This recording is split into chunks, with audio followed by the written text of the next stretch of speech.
jam hiramon bandiraɓe sehlaɓe heɗotoɓe radio Jowol Sare hande ko ñalawma alet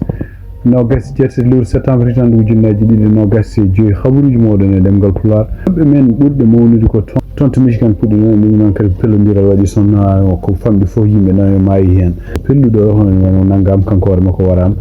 kono noon kadi ma ƴeew holko woni sababu muɗum ɗum waɗi ko église goto gonɗo toon to wuuro ngo waɗani Michigan habaruji men hande toon to États-Unis tumminade kadi ko ɗamina hono kanko Donald Trump mo fotti e Benjamin Netanyahu ɗum noon ko toon to Maison Blanche ɗum noon kadi ko caggal nde nelaɓe makko jokkodiri e Benjamin Netanyahu toon to New York ɗum noon fof ko peeje a ƴeewde hono jam dañira toon to Palestine habaruji men international manaw en toon to Ukraine hono kamɓe central maɓɓe nucléaire gonɗo toon to Zaporizhia ɗum noon ko nokku mo ganduɗa kamɓe rusinaɓe ɓen pawen juuɗe oɗo sa joni woni koye danger ko ɓumnanno ɗum nder toon koko bonni ɗum noon ɗum kutorto joni ko générateur uji pour ɓumnude oɗon central nucléaire habaruji men cekkitorɗen ko toon to Sénégal hono kanko Macky Sall e nder entretien mo wadde kadi podcast gol biyeteɗo H5 motivation o wi wonde ko wayno ko o wonani candidat pour wonde secrétaire général des Nations Unies hayso ɗum haalama kono noon ha andi o ɗamtinaki ɗum woni titre uji en ɓurɗi mawnude oɗo journal ma en gara détail uji muɗum joni joni ma en gartu joni joni jañoɗen e ɗiɗo titre uji siftin ɗon tan ko musidɗo mon Amadou Tour haalduna e mon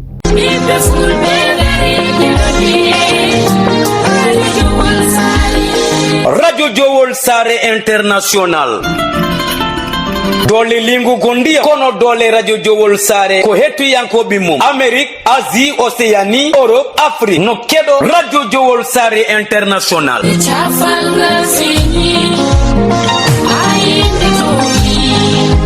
jiɗɗa ko kabaruji jaggu Radio Jowol International gilay émission ngaji dini ha e fina tawa tarini kono ɓamtare kala kena wallita gurdam aade ena yewteno haale e nder Radio Jowol International wonande jogiiɓe publicité ji jokkodir eya Radio Jowol International caggal indicatif Mauritanie waɗa 46 53 84 09 walla mbaɗa 44 18 77 18 walla mbaɗa indicatif dowlaji dendude Amérique plus 1 513 668 03 94 bandiraɓe musidɓe tedduɓe heeɗi min Abou Diobo El Hadji Ngori momi hetto Radio Jowol International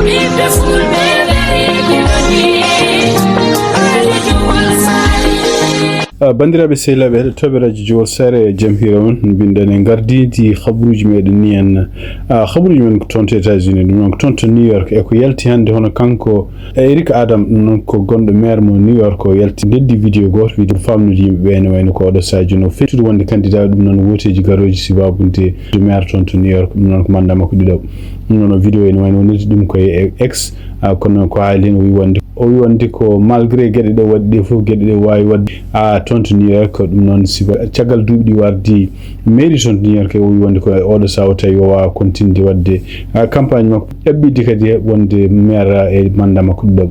oɗo sadio on sibabunde galleji jeyaniyankoji walla jeyaniyankoɓe kontudinde kañum e koyemen kaala haalluji ko fate campagne o ko fate en gueɗe ɗe ganduɗa enne nde godani ko surtout kadi wi ko campagne mo ganduɗa kamɓe wonɓe toon e direction mairie toon to New York ɓe goni ko pour surtout wawde wadde gueɗe ɗe ganduɗa ken haɗamo heɓde million ngaji kewɗi dollar pour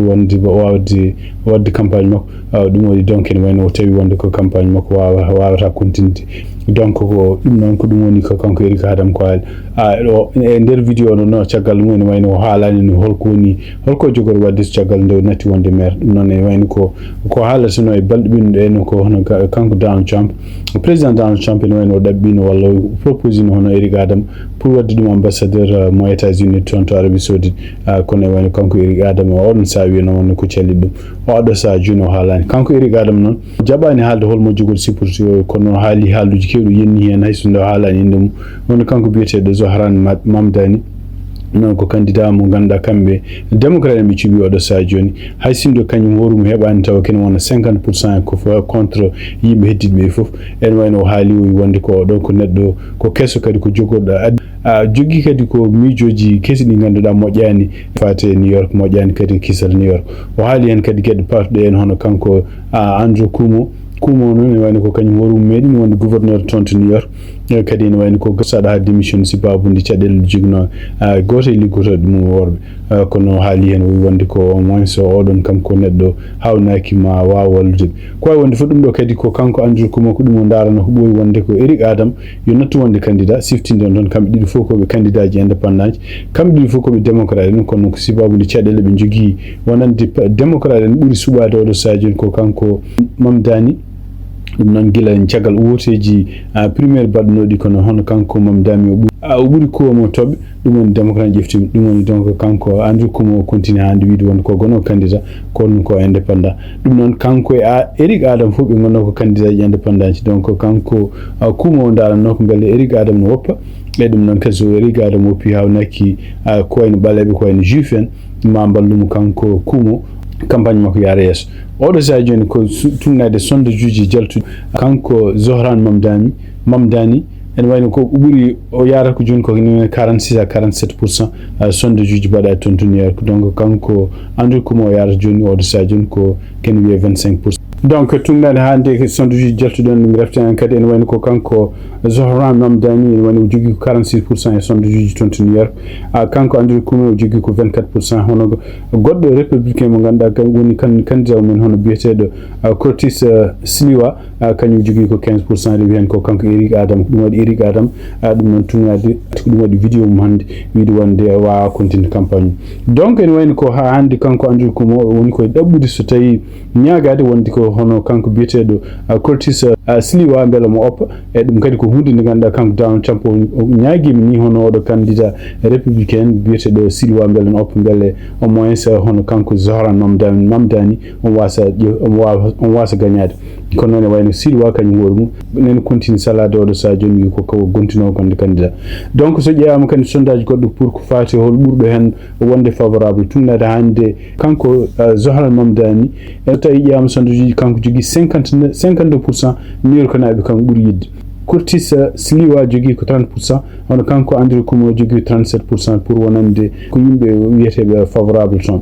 so ƴeewama kadi ne wayno ko sondage o en holɓe yimɓe ɓe ɓuuraka yiɗade toon kanko Curtis Sliwa ene wayno jogui ko 49% New York naɓe jiiɗamo kanko Andrew Cuomo noon 59% e yimɓe New York naɓe jiiɗamo Eric Adam noon sondage muɗum ɓuuri famdude oɗo sa joni 68% e yimɓe wonɓe toon to New York tunnade sondage uji jiiɗamo hono kanko Zohran Mamdani 39% tan ɓuuri wonde woni yimɓe ɓe jiiɗamo donc kanko ɓuuri famdude sondage wonande yimɓe ɓe gona toon favorable makko donc hande tunnade sondage uji ɗi so ƴeewama kadi oɗo sa joni hol ɓurɓe jogade chance heɓtude woseji ɗi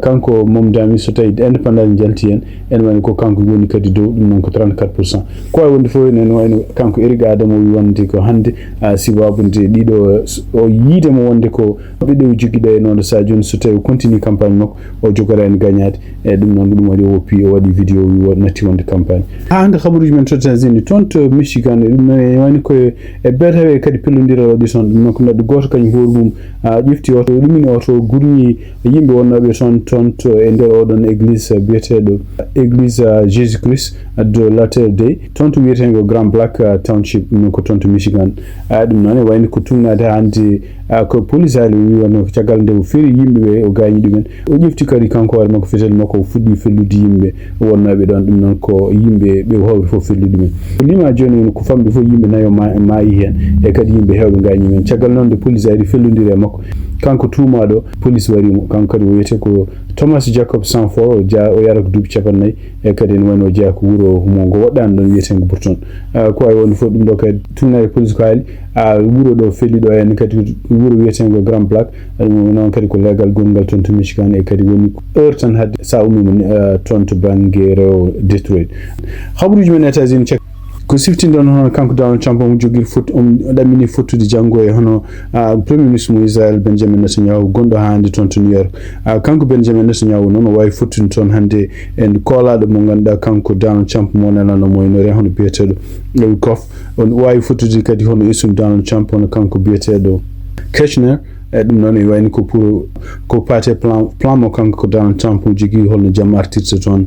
to Israel ko laaɓi tan oɗo sa joni anda ko holko kanko Benjamin ko haalata ko noon gueɗe ko fate en eta Israel wodi dum ko hunde ndew jabani gede kadi ko faate en mim hay kanko gardido ton autorité palestinienne Mahmoud Abbas law makko je so tawi wande eta Israel wadam dum fuko hunde ndew salinde anda ka non joni holko jogor waddi ko non e wayno ko jango kam beta kanko Benjamin Netanyahu jogor artu ton to Maison Blanche o joddo kadi Donald Trump donc tungal ek Donald Trump ko nyalli windude hande wi wonde ko plan mudum pour jam dañira ton to Gaza non ko hare wonde hakkunde kambe Israel e Hamas hare fuddinde gili nyande jeedi lewru octobre hitan ujunnaji dide no gasse tati ni wayno ko jogi plan odo so jon horande no deji hande khabruji meden kati mo ciakiti siftin don tan kadi ko nyande talata nde non kanko Donald Trump mo damina kadi mo yaton to Virginia dum non ko bosungu noddango ton go kanko ministre défense lendi walla biyetedo jon ministre guerre lendi hon Peter Hexon noddi wonde ko kala général walla kala amiral mo armée États-Unis yo arton nyande talata nde hay goto andata holko woni sababu botungu kono en ko kanko Donald Trump mo dabina ma warton kanko nyande hen o wawa kadi huccide yimbe burbe jogade graduji wonbe son tak militaire o halde men anda ka non holko woni sababu botungu anda kadi holko jogore halti kono dum ko hunde hesere wonande kadi histoire surtout hakkunde président e kadi armée mo États-Unis tunnade kadi hande ko CNN report khabruji men États-Unis hande tunnade kadi khabruji di CNN windi hande hono tonto eta no Portland eta do Oregon en wani be poti planto odo sa jon hono kanko la mako Donald Trump dum non ko ciagalde kadi samedi bin yo kanko Donald Trump o fel disi video mo naldi gardiji tonto Portland dum non kadi en wani ko hundi ni ganda en ko damino non surtout que kanko mermo Portland dum non tonto Oregon o andi no gilende Donald Trump wadi immigration mudum wonde ko kanko Donald Trump mo o wawa wadde peji fof mbelo mo tampina yimbe jaade Portland non ko gure biyeteɗo kañumen ɗo e États-Unis ko gure biyeteɗo sanctuaire ɗum noon ko gure ɗe ganduɗa jogiiɗe politique men kañumen police men liggotta ko wallodirta e immigration ɗum noon ko ɗum woni kanko Donald Trump walla kamɓe républicain joolen koɓe mbiyata won gure won e il faut ko kanko Donald Trump ko waɗata ko laamu makko Donald Trump e surtout yenn page makko ɗo jogi pour neldude militaire uji e won gure en ko en Chicago ko en Los Angeles ko en New York tawde ko gure biyeteɗo kañumen ko men ko paabi wonde yimɓe e wiide mabɓe yimɓe ɓe ganduɗa en ɓe ngala kayita e tongonas ko wawi wonde fof e nder ko ɓe ɗaɓɓi toon to tribunal uji mbiɗi portudeɓe plante mi wonde ko kamɓe wuro Portland e kamɓe kadi état Oregon e porti plante widdi wonde ko Donald Trump en wani ɓurtini doole muɗum neldude militaire uji toon to Portland ɗum noon ko siften ɗon en ñande dimanche hande on kanko défense ko gardiɗo défense leydi ndi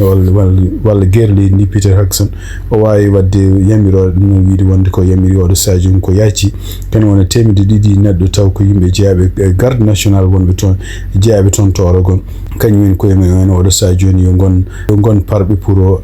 liggonade service gouvernement fédéral ɗum noon e wiide mabɓe kadi ɗum ɗo kadi ko pour balɗe capanɗe jeegom garoje siftin ɗon tan en wayni ko pour wonande pamani kala état gonɗo en jogui garde national muɗum kono ɗiɗon ɓeɗon yimɓe jeeyaɓe garde national surtout ko sibabude kala nde ɓe jeehi kala ko wiyete en nokkuji ɗi ganduɗa eɓe kebloyo ɗiɗon mission ngaji en wayni ko gouvernement fédéral yoɓataɓe ɗum ɗon ko ɗum waɗi kamɓe gouvernement fédéral e surtout kanko guila président kala nde ɓe jogui kamɓe ne haajuji e mabɓe kamɓe ɓeɗo en garde national état ɓe mbawi on foof ene wayno koɓe mbawi yamirde ɗum wiide wonde ko alay saago ɓeɗon garde national liggo e jimadi mabɓe kamɓe gouvernement fédéral ko ɗum waɗi donc ko wawi wonde fof en wayno ko ndeɗon yamirore kadi ummadde président ko ɓuuri hewde ko constitution ngo yamiri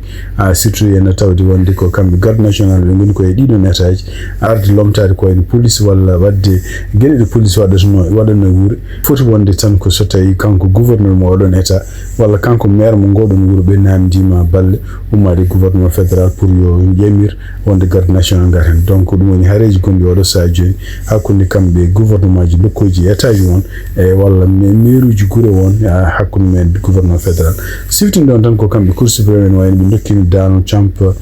doole walla wiide wonde kene wawi hutorade garde national toon to Los Angeles ɗum noon surtout kadi nde yiya wonde ko kamɓe seppoɓe ɓe jana toon e yimɓe liggotoɓe taw ko immigration ɗum noon ko ɗum woni oɗo saha joni ɗum nene continue wadde toon to Los Angeles ko ɗum Donald Trump yiɗi continue wadde toon to Chicago toon to Portland ha toon to New York habruji men international guiɗoɗen ko toon to Ukraine tumnade kadi ko winda toon to journal biyeteɗo Kiev Independent ɗum noon ko journal gonɗo toon to Kiev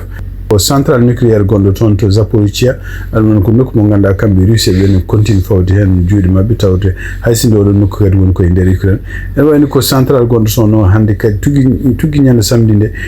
ene wayno ɓe kutorto koko générateur uji gaz pour wawde ɓumnide central oɗo nucléaire ɗum no firti wonde ko central o kañum hoore mum machine aji mum koko puɗɗi pande e kadi so tawi dañani kono ɓumni ɗum ene wayno gueɗe gonɗe toon nde waɗata caɗele mo président Zelensky kadi ene wayno o haali kadi wi wonde ko oɗo saha joni kamɓe Ukraine e kamɓe États-Unis ɓe mbawa ɓe ciññini kayitaji pour jaɓodirde wonde ko kamɓe États-Unis ɓe jeeyaɓe kaɓirɗe ɗum noon kene abbo e valeur $90 milliards ko sibabude wallude kamɓe Ukraine e fewnidde arme mabɓe e fewnidde kadi jogade kadi kaɓirɗe wawde défendude leydi mabɓe donc kanko président Zelensky kadi o continue e ñalawme kadi critique de hono kamɓe Hungary sibabude wiide mabɓe kadi Hungary kañum hoɗum mum ne continue neldude drone aji ɗi pour wadde rewde dow weeyo mabɓe kamɓe Ukraine surtout surveille jogade heɓde habaruji ɗi ganduɗa kene walla kamɓe Russie donc hande tumnade Kiev Independent koɓe kaali mbi wonde ko ñande alhamis nde wona kanko Rafael Grossi kanko woni directeur général oɗo organisation biyete International Atomic Energy Agency noon o wawino fottude hono kanko Vladimir Putin ɗum noon ko toon to Moscou e wiide mabɓe kadi ene wayno ko haysinde ɓe fotte oɗon ene wayno ko courant mo ganduɗa kan oɗo central nucléaire foti hutorade ene wayno ha hande artani donc kadi siftini tan ko oɗo central nucléaire il faut ko jogo courant kene wawa ɓumnoji citernuji nucléaire gonɗi nder toon sowona ɗum ɗon so fusi kadi ko addata ko caru mawgu addata ko musibaji goɗɗi musibaji mawɗi musibaji ɗum noon baɗɗi e hitande ujunnaji ɗiɗi e sappo e goho nder nde leydi yerɓi toon toon Japon ɗum noon ko toon to wuro wiyetengo Fukushima ko woni fof ene wayno ko kamɓe oɗo saha joni ene wayno ko générateur uji nenam ceŋa e central pour hokkude ɗum courant hokkude ɗum kadi option ngaji no ɓuɓniri ko woni nder muɗum hande habaruji meɗen toon to Europe kadi tunade ko yalti komi toon to Danemark tunade donc e habaruji bindeɗi toon to journal biyeteɗo AP News ene wayno ko kamɓe Danemark ɓe mbawi installde radar goto mawɗo radar o kadi ko toon to woni toon ko to sara base uji mabɓe militaire gonɗi toon to Amaguer ɗum noon ko toon to sara wuro wiyeten ko Dragoe woni toon koye tufde gonɗe sara wuro wiyetengo Resund ɗum no fof ko maayo wongo hakkude Danemark e Suède tumnade hande habaruji gomiɗo toon oɗon radar ene wayno installa ko ñande 26 lewru septembre jan ujunnaji ɗiɗi 28 ɗum ɗo fof ari ko caggal nde drone aji mbeyi toon e weeyo mabɓe kamɓe Danemark ñande 22 lewru septembre ɗiɗon drone aji kadi ene wawi wiide mabɓe kadi ko drone aji Russie naɓe jeeyi ɗum ɗo fof noon ko hunde nde ganduɗa kamɓe Danemark ɓe mbawino wullitade ɗum toon to OTAN ene wayno ko tugui nden OTAN ene wayno kañum hoore mum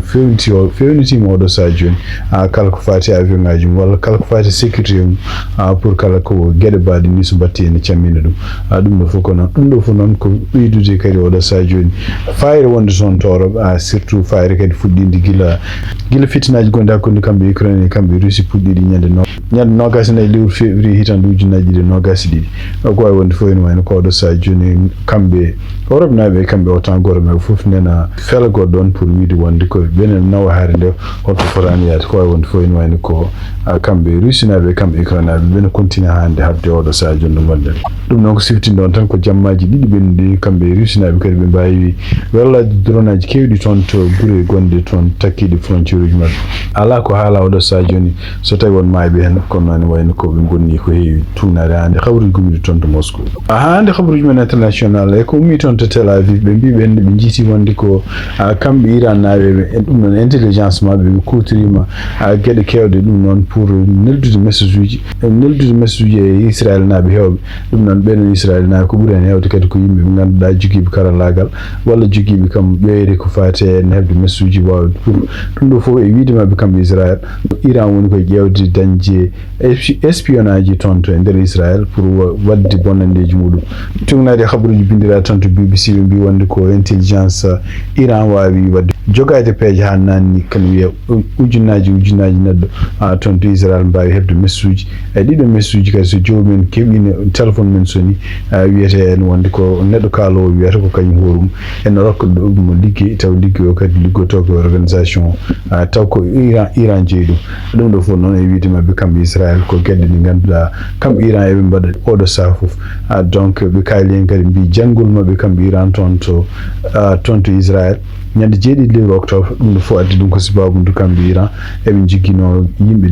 liggantonoɓe toon to Israel eɓe tuggi nden haade o ha fayi oɗo saaha joni kamɓe Israel naɓe ɓe mbawi nangude yimɓe hewɓe yimɓeɓe kadi ko yimɓe ɓe ganduɗa ɓe tuumi walla ɓe jiiti wonde ene liggotoke kamɓe Iran naɓe ɗum noon ko tugnade kadi habaruji gon toon donc ɓuuri yimɓe ɓe ganduɗa ɓe ñaawi oɗo saaha joni tan kamɓe Israel naɓe taw ko Israel naɓe heɓɓe kalisaji walla jaɓɓe kañumen koyemen liggono Iran kene wonno nogas e nayyi ka kono ne wayno ko oɗo saaha joni ɓe nanggui kono wonno 46 neɗɗo taw ko toon to Israel ko yimɓe ɓe ganduɗa en ko yimɓe ɓe ganduɗa jaɓɓe en liggono Iran toon to Cameroun en wandi ko campagne électorale pour suɓo adde hol gardotoɗo leydi Cameroun fuɗɗima ñande nogas e 7 lewru septembre ɗum noon ko hanki tugnade ko haala en wayno ko oɗo saaha joni élection ngaji baɗoji ñande 12 lewru octobre toon to Cameroun en waɗi ken wona 11 candidat ɗiɗon candidat ji noon ko ɓuuri hen hewde ko opposition hono kanko gardiɗo leydi hono kanko gardiɗo leydi Paul Biya Diaro hande juuɗe 92 e kañum kadi ne wayno ko oɗo saaha joni jokkorɗo ƴeftude mandat mum nayab so gañima leydi ndi oɗo saaha joni ko kañum tan woni hen ɓurɗo oɗo saaha joni jogade chance sibabu nde wiide yimɓe hewɓe observatoire wi wonde ko waɗi hen doole kewɗe surtout pour wadde campagne makko kono noon ko anda tan e wayno ko e ñalawma yiyama wonde ko yimɓe candidat ji ɗiɗi kañumen koyemen sispandi candidat ji andi campagne men pour yidde yantude e candidat ji goɗɗi ɗi hono candidat biyeteɗo Akere Mouna ɗum noon wonno koye parti univers e goɗɗo kadi biyeteɗo Ateki Kakson kañum wonno koye parti de l'Alliance libérale donc ɗiɗo candidat ji ɗiɗi woni janti gabbima hono kanko biyeteɗo Bello Bouba Maigari ɗum noon koye parti kañum ko candidat union nationale pour la démocratie et le progrès toon to Cameroun ko wonde fof e tugnade kadi konguɗi gummiɗi kanko ko universitaire mo toon biyeteɗo Michel Oyane o wi wonde ko ɗum ɗo fof ko wasde famde hono kamɓe yimɓe wonɓe opposition ɓe saabu so tawi ɓe kewirini candidat ji ɗum firti wonde koɓe jogorɓe toujours koɓe jogorɓe rokkude oɗo en hattan kañum hoore gardiɗo leydi hattan gagnade wotoji garoji donc mbi wonde so tawi kamɓe candidat ji ɗi ɓe paamino ɓe mbawino dakkodirde ɓe gussi wonde candidat ji ɗi mbawi hewde ni ɓe mbawi jogade nanodiral ɓe jogo candidat goto ɓuranno wallude ko wawi wonde foof ene wayno ko oɗo saaha joni ala dillitinade toon kono noon e wayno ko siftin ɗon tan hono kanko Paul Biya ɓi ko debbo jaaro e duuɓi 26 yaltinini yande e vidéo ji pour wiide wonde koto yimɓeɓe gotan ɗum saabu kañum hoore mum ene wayno ko bamum walla famille muɗum ko yimɓe isolɓe ɗum hoppuy ɗum e sibaɓe kañum hoore mum debbati gorkata ko wawi wonde foof campagne o fuɗɗima hanki toon to Cameroun toon to Sénégal e nder vidéo jaltuɗo hande ono kanko Macky Sall ɗumen ko entretien mawduno e H5 mo mbiyata ko podcast o haali hen haaluji kewɗi no yetti o haali hen surtout henno parcours mo waɗi guila kanko hoore makko mo woni étudiant ha naati e laamu ɗum noon ko guila laamu ma kanko ancien président Abdoulaye Wade ha kanko hoore makko wonti président e kadi gueɗe ɗe ganduɗa ha élection aji ɓennuɗi kanko hoore makko organise ɗum waɗi waldi hono kanko Bassirou Diomaye Faye wonde président o haali hen noon nde on pose question aji surtout ko fate en est ce que kanko hoore makko ko candidat pour ko fate Nations Unies o wi wonde koye hunde ko hunde haaletede oɗo saaha joni no fewi kono noon candidature ko fate ardade Nations Unies tawde haysino o rokki hen gueɗe kewɗe wajuji kewɗi ko fate nde ɗo fedde no foti waylede no wayi joni e surtout ko fate sibabude caɗele gonɗe oɗo saaha joni caɗele ko fate ɗiɗo hareji gonɗi toon to Ukraine gonɗi toon to Gaza gonɗi toon to Soudan o wi wonde ko ɗum ɗo fof ko hunde fonde ƴewteede o wi wonde ne wayni ko candidature makko oɗo sadio no wona candidat ha hannde o ɗamtindaki hawnaki ma won candidat o haali kadi wi wonde ko wonde mo candidat fawi d' abord koye yimɓe ɓe ngannduɗa kañumen jogii ngoni jagge toon to conseil de sécurité ɗum noon ko yimɓe membre uji permanent leyɗele ɓurɗo wonde puissant e aduna kono noon kadi fawi koye leyɗele goɗɗe ko wayno afrique ko leyɗele kadi surtout ko wayno leydi makko ɗeɗo leyɗele fof ko kañumen en wayno ko puusata candidature jiɗɗo wonde secrétaire général des nations unies fof en wayno ko kanko posannoɓe question kadi o siftini wonde o siftini o wi wonde ko wona ngol ɗo woni laawol gotol laawol gadanoɗo hono africaine en woni secrétaire général o limti en on kanko Boutros Ali gonnoɗo secrétaire général nations unies taw ko africain o woni premier africain gonnoɗo secrétaire général o limti en kadi hono Kofi Annan ɓe kañum hoore mum ko neɗɗo mon jeeya toon Ghana kono o haali hen o wi wonde ko hay goto afrique naaju kaalowo ɗemgal français meeɗani artade oɗo organisation donc ne wayno ko kanko Macky Sall wi wonde ko ɗum ɗo kadi ko hunde wonde ha hande table donc ne wawi wooda ñalawma garɗo ɗeɗo leyɗele bawɗe walludemo ha wona candidat kañum en so tawi jiiɗi tawi wonde komo wawi wonde candidat tawde kanko hoore makko mo andi sibabunde humpitugol joguigo sibabunde kadi gueɗe kewɗe ɗe o andi organisation il faut ko waylire noon hawnaki so tawi ɗeɗon leyɗele jiiɗi o wona candidat nakima o won candidat kono siftini ɗon tan ko toon to leydi Sénégal hono kamɓe laamu kesugo e surtout ene gila e kanko ko ɓuuri hewde jagge gonɗe laamu ɗi surtout ene toon to ministére affaires étrangères nde kanko Yacine Fall nde wonno toon to affaires étrangères ne wayno ko kamɓe koye mabɓe koɓe saliɓe oɗo saha joni pour kanko Macky Sall wona candidat ko wawi wonde fof andaka taw hono ɗum jogori wadde kadi par ce que siftini ɗon ko gardiɗo oɗo saha joni affaires étrangères toon to Sénégal o kañum woro mumen wayno ko neɗɗo gonɗo mennoɗo wonde laamu makko kono andaka taw holko jogori kewde kono noon ne wayno ko ɗum ko haala deƴƴaka oɗo saha joni siftini ɗon tan ko kanko gonɗo secrétaire général des nations unies o jeeya ko Amérique latine e ɗum noon kadi ne wayno so mandama ko gasi haysinde won yimɓe haaloɓe oɗo saha joni mbi wonde ko alay saago debbo wonta candidat toon to wonde secrétaire général des nations unies par ce que meeɗa wonde andaka taw hono ɗum jogori waade ko wawi wonde fof en wani ko kanko Macky Sall oɗo entretien o ɓooyi o juuti hen no fewi entretien o kadi waɗi ɗum koye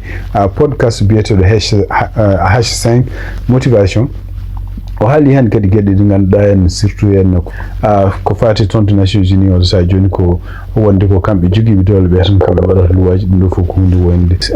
waylede habaruji men international cakkitoɗen ko toon to Malawi ɗum noon ko ha hande ne woni ko kanko gardiɗo leydi hono kanko Lazarus Chakwera won continue ha hande jabde wonde ko kawaɗo ɗum noon ko woteji bannoɗi ñande 16 lewru septembre hitande ujunnaji ɗiɗi nogas e joyyi ɗiɗon woteji noon en wayno ko kamɓe commission électoral gonɗo toon e nder chiffre uji walla e nder koɓe dokki résultat ji ɓe kolli wonde ko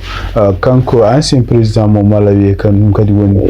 candidat oɗo saha joni parti démocratique progressif toon to